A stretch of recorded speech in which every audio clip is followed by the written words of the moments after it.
Why unprocessed emotions look for a host? I just want to say this right now at the start. I think it really matters. I'm not pointing fingers or calling anyone out, and I'm not trying to divide people into emotionally mature and emotionally immature because we all do this. Every single one of us carries unprocessed emotions, and the only real difference is that some people have learned to notice what's happening inside them, and some people haven't, hopefully, yet. Let's hope that they do eventually learn. So let's talk about what we actually mean when we say unprocessed emotions, because this phrase gets thrown around a lot and it's not clearly explained. What is an unprocessed emotion? It is a feeling that you experienced, but you did not fully live through this feeling. You did not complete it. You felt it, but you did not finish that emotional cycle. So, one way to understand it is like think about eating a meal. You can put food in your mouth, you can swallow, but if your digestive system doesn't actually break that food down, you know how it extracts nutrients, eliminates what is not needed, that food sits there in your system. It's heavy, it's uncomfortable, and it makes you feel sick. Emotions work in a somewhat similar way. For instance, you might feel anger at something unfair that happened with you or other people, or you might feel grief. You might feel shame about something that you did or didn't do. But if you don't actually recognize and name what you're feeling, then give yourself full permission to feel it without any judgment, and then understand where it's coming from, what triggered it, and then integrate what that emotion is trying to tell you and also feel it in your body. If you don't do all these things, then that emotion might not leave because it did not complete its cycle. It stays stuck somewhere in your body, in your nervous system, in your subconscious, and it's still active, kind of asking to be dealt with. And it continues to influence your behavior. So, what is important to understand? That stuck emotion doesn't just sit there quietly. Sometimes it can create pressure. It influences how you perceive situations, how you react to people, how you feel in your body day to day. And to fully understand it, we need to talk about subconscious. What is it? You've probably heard people say things like, they're not even aware they're doing that, or it's unconscious behavior, or they have no idea how they're coming across. But what does that actually mean in practical terms? The subconscious mind is everything that influences how we think, feel, how we behave, but it operates outside of our conscious awareness. It's like an iceberg beneath the surface, and that includes emotional patterns and reactions that we learned in childhood, often before we had language, automatic protective responses that our nervous system developed, then beliefs we absorbed from our families or cultures, early experiences without consciously examining them, feelings we pushed down because they felt too big or too scary, and then our survival strategies that once kept us safe, but they may not serve us anymore, but we still use them. And then there are implicit memories that are stored in our bodies from experiences that we might not even remember. When someone is not aware of their emotional patterns, it doesn't mean that they're a bad person. It doesn't mean that they're necessarily selfish or that they want to hurt you. It doesn't mean that they are stupid. What it means is that they haven't learned to observe what's happening inside them. Here's how unconscious patterns typically work. So something happens, there's a trigger, then an emotion arises, then there's tension, discomfort, then people take action to discharge that tension. And there is no pause between the feeling and the action, no reflection. People do not stop and don't ask themselves, okay, wait, what am I actually feeling right now? Where's this coming from? What do I need? What does this feeling need from me? Awareness is that pause. It's our ability to create space between stimulus and our response. When we notice that something is happening inside me and I want to figure out what this is before I react or before I involve someone else. And here's the thing that's both sad and hopeful at the same time. Many people were not taught how to do this. Many of us grew up in environments where emotions were not only never named, but they were forbidden. They were not discussed. They were not modeled in healthy ways. So we operate with tools that we were given, and we don't have tools to be aware. Some people really do have more emotional awareness than others. It's, of course, not because they are superior or fundamentally better people. It's just that some people have certain advantages when it comes to emotional processing. It might be that they grew up in homes where feelings were actually talked about, where parents said things like, I'm feeling frustrated, or I can see you're frustrated, and kind of emphasized emotional awareness. Maybe these people had access to therapy. Maybe they naturally developed high emotional intelligence. Some people are just born more sensitive and, wired that way. Or maybe they had teachers and mentors, friends who modeled emotional intelligence. Maybe they read books. Something happened along the way that made these people more emotionally intelligent and more self-aware. And other people did not get any of these advantages. So maybe they never learned even how to name their emotions. Maybe they just know, comfort, discomfort, good, bad. Maybe they grew up in families where feelings were suppressed, where they heard, stop crying, don't be sensitive, where being sensitive was considered being bad or having some sort of a defect. Maybe people come from cultures or communities where emotional expression is stigmatized and you need to, suck it up and just move on.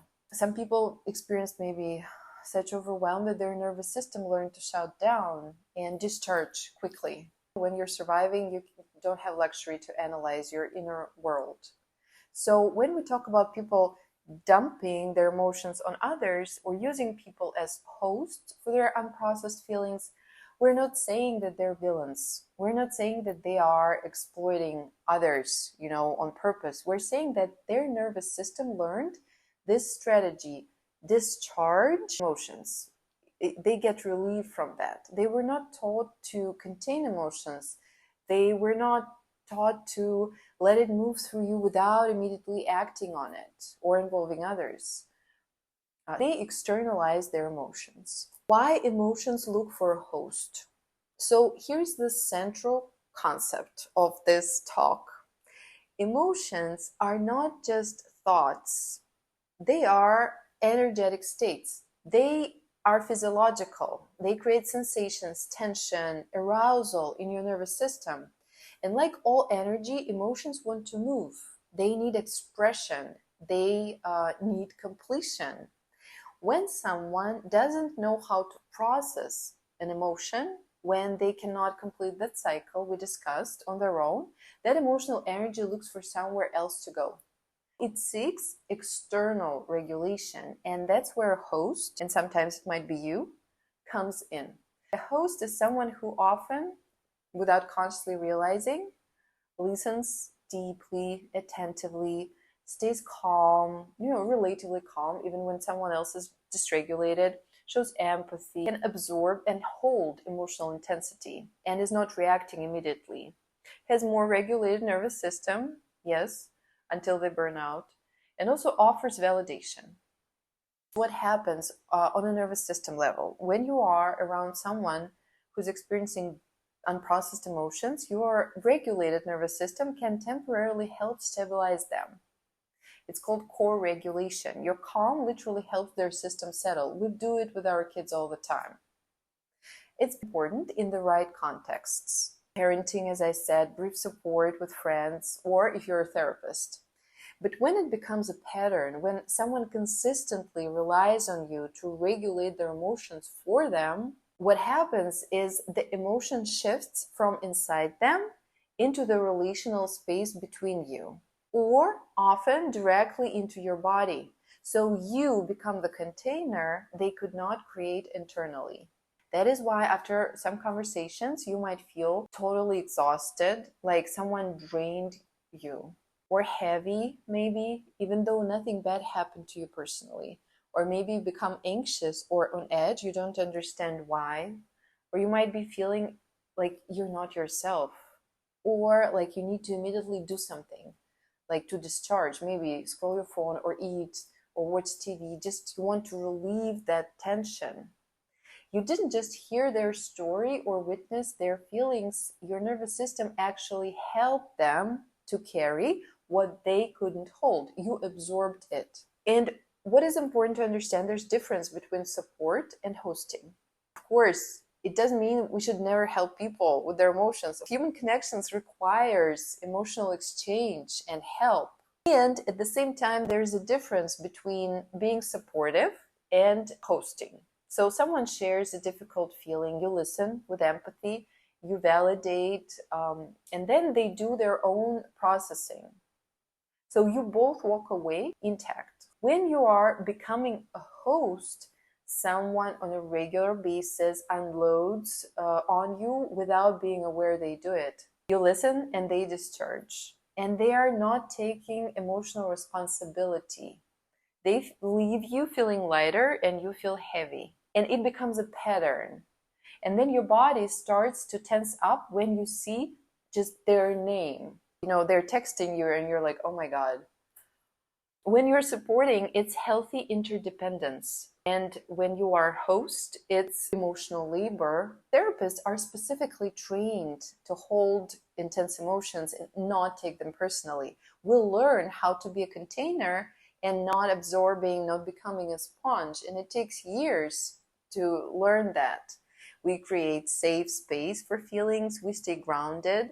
Most of the times we reflect back when we observe, and we're not like, sponging in that emotion. We help people make sense of their feelings so they can manage their feelings on their own, get access to their own internal emotion regulation resources.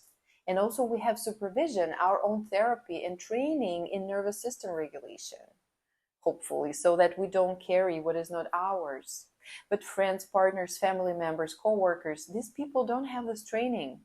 And none of these relationships comes with the same boundaries as we have in therapy. When someone constantly unloads unprocessed emotions onto the people in their personal life, it might feel like they are trusting you, they're vulnerable with you, but it's outsourcing emotional work, which belongs in therapeutic setting, especially and mostly when it's one-way interaction, because it creates imbalance in relationships and it prevents the person from developing their own capacity for self-regulation, and people around are exhausted.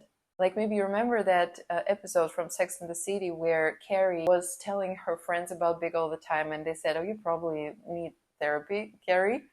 She was dumping her emotions on them. What does processing emotion actually mean? How does it look like? I think there's a lot of confusion about this. Processing is not suppressing or stuffing the feeling down. Like when you say, I'm fine, everything's fine, it's not venting endlessly. It's not rationalizing your emotion, saying like logically this makes sense, etc., etc. It's not dumping it on everyone around you. And it's not numbing it with substances or compulsions. And it's not acting out through aggression or passive aggression. Real processing means that you're moving through a cycle that looks something like, first of all, you're feeling that emotion in your body. Where do you notice it? Is it tightness in your chest? Do you feel heat in your face? Do you feel nausea? Are you trembling? Do you feel heavy? The emotion isn't just an idea, it's your physical experience. You have body sensations. Then step 2, naming it. And it's harder than it sounds, but there's emotional wheel online. You can look at it. And there are so many names for different emotions. It's important to learn about them. Shame, fear, anxiety, disappointment. The more precisely you can name it, the more power you have over that emotion. Then step 3 is understanding where it comes from. What triggered that feeling? Is it about this current situation, or is it touching something older, something that happened long ago? What beliefs or fears is this emotion connected to? Then step 4, you need to allow it to move through you without acting it out. And this is the hardest part for many people, because you feel the feeling fully, you're not suppressing it, but you also don't react immediately. And if you're used to react immediately, it will be hard. You're not sending the angry text right away. You're not making that impulsive decision or lash out or shut down. You just feel it. You let it rise, peak, and naturally subside. And then step 4 is integrating what it means. Trying to understand, what is this emotion trying to tell you? What do you need? What boundary maybe needs to be set? Or what needs to be acknowledged? What action, if any, needs to be taken, but not as a reactive impulse, but from a grounded space? So when you complete this cycle, when you really complete it, emotion releases. It doesn't haunt you. It doesn't leak out. It doesn't get projected onto the next person who triggers you. When you do not complete that cycle, the emotion stays unfinished. Unfinished emotions are like open tabs on a laptop. They can slow down your system. They keep demanding attention. They make you feel drained and anxious. There's a word in Russian. I was born in Russia, so there's a word that captures this process. And we don't have this word in English. It's переживание. It comes from the root жить, which means to live, and the prefix пере means through. So переживание literally means to live through something fully, not to avoid it or bypass, not to dump on other people, and not to suppress it or pretend that it never ever happened, but to stay present with that feeling and let it move through your entire being until it completes itself. English doesn't really have an equivalent. We most often say things like processing, and it sounds mechanical, right? Coping sounds like you're just managing, you're just surviving, or dealing with it as if it was a burden, or working through it sounds like labor. These all have a clinical, like effortful quality. Переживание is different. It's existential, in a way poetic, and it means I'm going to be fully present with this experience, however painful, until it moves through me and transforms. And it's not about achieving anything or fixing anything. It's about being with what is. In Russian literature and psychology, this concept is central. Viktor Frankl, psychiatrist who survived concentration camps, wrote about this. He didn't say process your trauma. He talked about finding meaning through fully experiencing what you are going through. And this is what emotional maturity actually looks like. The capacity to переживать, to live through your emotions without needing to immediately discharge them onto others. Another interesting question is why people become emotional hosts. If people frequently dump their emotions on you, if you often find yourself in the position of absorbing other people's feelings, it's usually because you have certain qualities that make you a natural container. You might be calm under pressure, empathetic, and have high sensitivity. You know what you feel, what others are feeling. Emotionally tuned, you pick on subtle shifts in other people's moods. You're genuinely a good listener who makes people feel heard, and your nervous system is naturally more regulated, or you've worked to learn to regulate it. And you also most likely do not judge people for having feelings, and you can hold space for difficult emotions. You're not panicking. The world needs people who can hold space, who can witness and be present with pain. The problem is when hosting becomes automatic, one-directional, when there's no reciprocity, when you feel depleted, and when you don't feel appreciated, when it's your default role in all relationships you get into. When hosting becomes unconscious and constant, it turns into unpaid emotional labor. It becomes a form of caretaking that people are not asking you to do, but you just can't stop doing it. And you maybe already know what it creates over time: resentment. You feel people are not grateful. You feel exhausted, burned out. You might develop physical symptoms, maybe difficulty understanding your own emotions because you're constantly managing other people's emotions. And you have this sense that you exist to serve others' emotional needs. And who will serve yours? There is this hidden cost of being an emotional host. What this actually costs you. Often people don't realize the toll until they are completely burnt out. I don't want it to happen to you. When you're constantly absorbing other people's emotions, several things happen. Your nervous system is chronically activated. You're living in a low-grade state of stress. It can manifest as fatigue, trouble sleeping, your immune system can go down, you can feel tension in your muscles, and emotionally, you will start losing touch with your own feelings because you're so busy managing everyone else's feelings that you start feeling disconnected from yourself.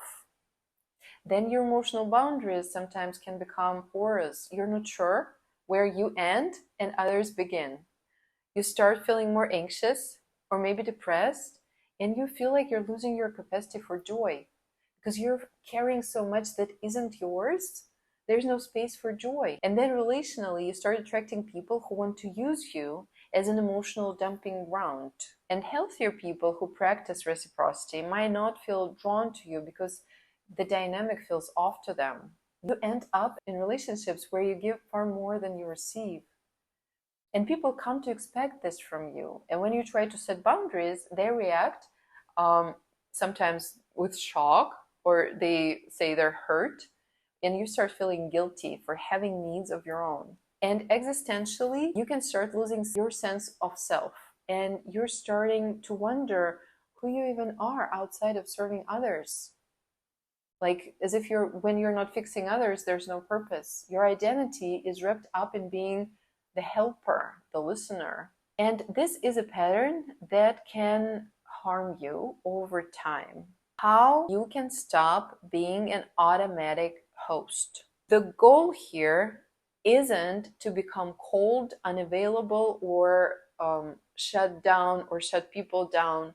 The goal is to make hosting a choice rather than a reflex. How you start changing this? First of all, you need to develop more body awareness. Your body knows before your mind does. Start noticing when someone begins sharing your emotions, what happens in your body. Do you feel heavy, tight? Do you feel nauseous? Do you feel butterflies? Do you feel an urgent need to fix or soothe? Do you have this sense of losing yourself? These are your signals because your nervous system is telling you, I am taking something on. Then, step 2, practice the pause. When someone starts unloading on you, pause internally before you are automatically absorbing. You don't have to immediately fix it. You don't need to reassure them. You do not need to take responsibility for their emotions. You do not need to regulate their nervous system with yours. They can solve their problems themselves. You can just be present without taking it in. Then step 3, name the boundary internally. This is not mine to carry. I can care without caring. Their feelings are their responsibility. I am allowed to protect my energy. Then step 4, learn different ways of responding. You can say, that sounds really hard. What are you going to do about it? So you give them the responsibility. Or you say, I hear you. Have you talked to your therapist about this? Or you can say, I care about you, but I just don't have the capacity to hold this right now. Or you can say, I can listen for a few minutes, but I can't take this on fully at this point of time. Or you can say, it sounds like you need professional support for this. Sometimes just without the deep listening will be okay. Step 5, you need to let people experience their own discomfort. And this is difficult, especially if you're wired to take care of other people. But discomfort is not same as danger. When you stop automatically hosting, people might first feel uncomfortable or frustrated with you, or they can say that you're not caring anymore. because they have to sit with their own feelings and they need to realize that maybe they need therapy or other support, and it is totally fine. It is healthy. They need to take responsibility for their emotions. And then you notice who stays and who leaves. When you stop being that automatic host, some people learn to self regulate, some people start going to therapy and grow emotionally, and some become more reciprocal, and some start respecting your boundaries. And at the same time, you can have people in your life who will call you selfish, find another host, drift away. It might be painful, but it's good information. It shows you who wanted a relationship with you as you, and who wanted a relationship with you as emotional host, who wanted you as a function. And then you must build your own support system. Have a therapist, friends who can reciprocate emotional support when it's not a one-way relationship, different outlets to let your emotions process and go. You need to have people who ask, how are you? And mean it, who are really genuinely interested how you are doing, how this looks like in different relationships. If we get practical about what this dynamic looks like in various contexts, in friendship, friend constantly calls in crisis but never asks how you are. Every conversation becomes about their problems. They are lighter after talking to you and you feel drained. They do not reciprocate when you need support. Or they say things like, you're the only one who understands me, which feels like a compliment, but it can be a burden. In romantic relationships, being an emotional host looks like your partner uses you as their emotional regulator, and they don't have their own tools. You're walking on eggshells trying to manage their moods. They download their entire day onto you the moment you walk in without a break. And you feel responsible for their emotional stability. Also, you notice that sex and intimacy suffer because you're exhausted from caretaking. In families, a parent or sibling treats you as their therapist. You are the strong one, everyone leans on you. Your feelings take a backseat to managing everyone else's. You can visit without being pulled into drama or emotional labor. You feel guilty when you are not available. Being emotional host at work means that co-workers consistently vent to you. You're the one people come to with problems, and you're doing emotional labor that is not in your job description. And your own work suffers because you're managing other people's stress. Also, bosses dump their anxiety onto you on a regular basis. In each of these contexts, the same principles apply. Notice it, name it, choose whether to engage or step away. When hosting is actually appropriate. Of course, there are times when emotional hosting is not only okay, but is necessary. For example, with our children, kids genuinely need core regulation. They are not supposed to self-regulate alone, and your calm helps build their nervous system. It's appropriate hosting. In acute crisis, if someone just got devastating news, experienced a trauma, is in shock, yes, of course, be there, hold space. It's temporary. Then in therapy, if you're a therapist or counselor, it's literally your trained role. You do have boundaries, supervision, you have methods to deal with your emotions, friendships, when it's balanced over time. And then, of course, there are brief moments when someone has a hard day and needs 10 minutes to vent, then they ask how you are, and it's normal human connection.